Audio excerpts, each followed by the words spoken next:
Nah, tahun ini dari 40,9%, Bapak Ibu yang saya hormati, ada di dalam Permen Pan RB yang menjadi rujukan pelaksanaan seleksi ASN P3K tahun 2022 ini, peserta itu dikelompokkan menjadi beberapa kriteria. P1 atau mereka yang pelamar prioritas 1 yang berasal dari THK 2, guru non ASN di sekolah negeri, lulusan PPG maupun guru swasta yang sudah lolos passing grade tahun 2021.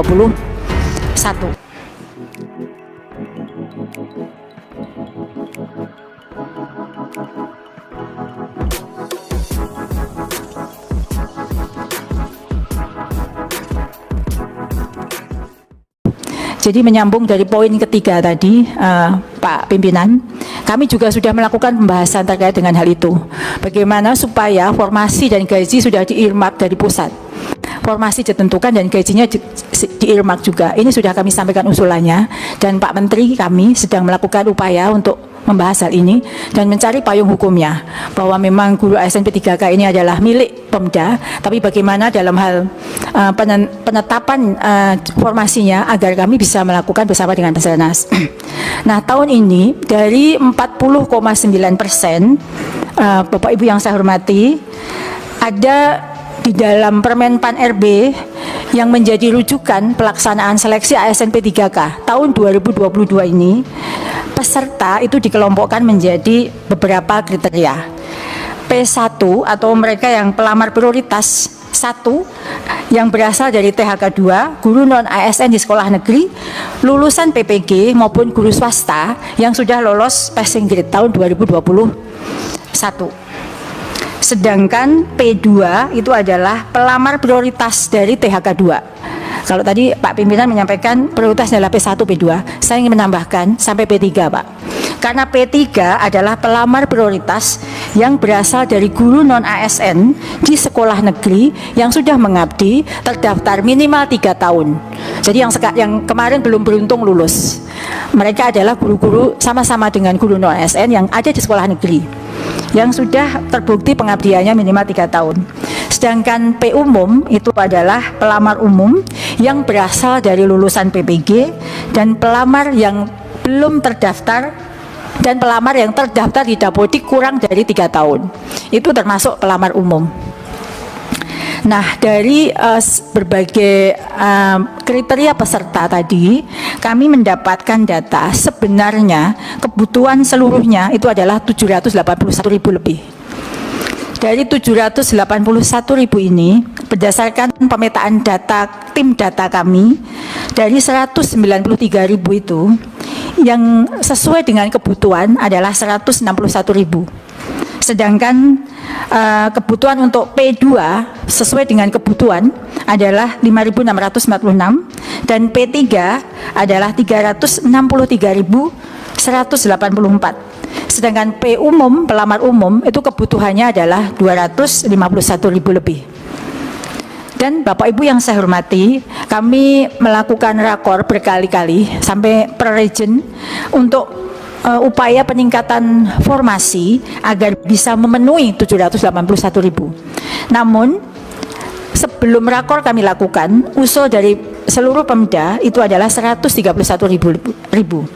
Kemudian setelah kami melakukan pendekatan bersama dengan Basarnas, BKN dan Pan RB, kami berhasil meningkatkan jumlah usulan menjadi 618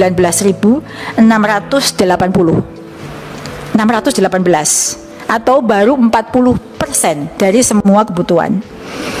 Dan Bapak Ibu yang saya hormati, kalau itu ada tanda centang dalam proses verifikasi, kami sampaikan bahwa sampai saat ini data itu masih bergerak, Pak. Banyak daerah yang kemudian menarik usulannya. Sebagai contoh, Kabupaten Brebes. Per tanggal 2 kemarin ada dalam data kami, Kabupaten Brebes sudah menarik usulan formasinya. Padahal mereka sudah mendapatkan notifikasi beberapa yang sudah diterima mendapatkan formasi. Nah, jika memang upaya yang sudah kami lakukan beberapa kali namun terjadi permasalahan internal, maka Kabupaten Brebes menarik seluruh formasinya. Itu ada 538 formasi pelamar yang akan kehilangan kesempatan menjadi ASN P3K.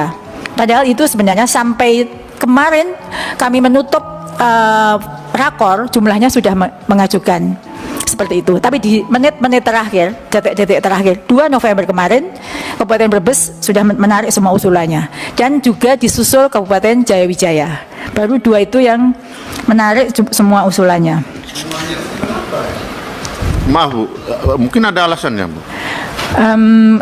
Sampai sejauh ini alasan perbedaan pendapat dengan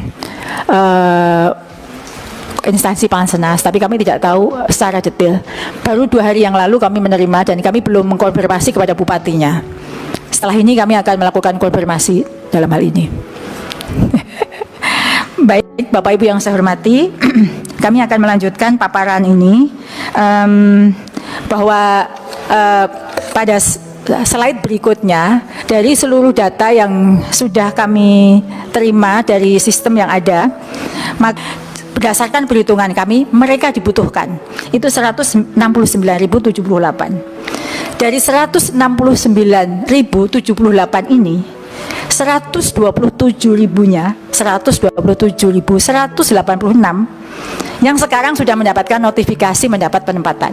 Semoga juga mengucapkan terima kasih kepada Bapak Ibu semuanya, karena ini pada perjuangan Bapak Ibu juga. 127.000 ini yang sudah aman saat ini, alhamdulillah. Namun Bapak Ibu, ada 41.892.000 yang tidak tersedia formasi. Artinya sebenarnya mereka dibutuhkan, ada kekosongan guru. Namun Pemda tidak membuka formasi sesuai dengan kebutuhan. Ini yang sekarang dalam notifikasinya Anda tidak bisa melanjutkan. Yang mungkin kirim ke Bapak Ibu semuanya, screenshotnya. Tapi sebenarnya ini adalah potensi untuk mendapatkan penempatan jika tahun ini Pemda membuka sesuai dengan kebutuhan. Sebenarnya angka 169.000 ini aman. Nah, berdasarkan perhitungan kebutuhan dan keadaan guru kami, dari 193.000 ini Bu, mohon izin Pak Ketua, saya kira ini penting juga. Artinya dari 169.078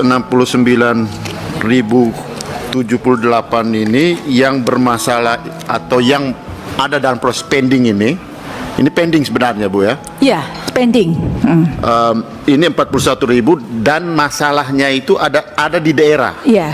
Artinya daerah tidak mengusulkan formasi untuk mereka ini. Betul. Nah, apa solusinya Bu? Artinya kita nanti ya, mungkin kami ini harus biar jelas, biar teman-teman di daerah kan mereka seluruh Indonesia lihat ini. Iya. Jadi daerah mengendorse daerah untuk membuat formasi untuk mereka karena dari pusat ada sebenarnya. Betul. Formasi ini. Oke, baik. Terima kasih Pak. Jadi sebenarnya di bawah itu kami sudah memberikan alternatif solusi.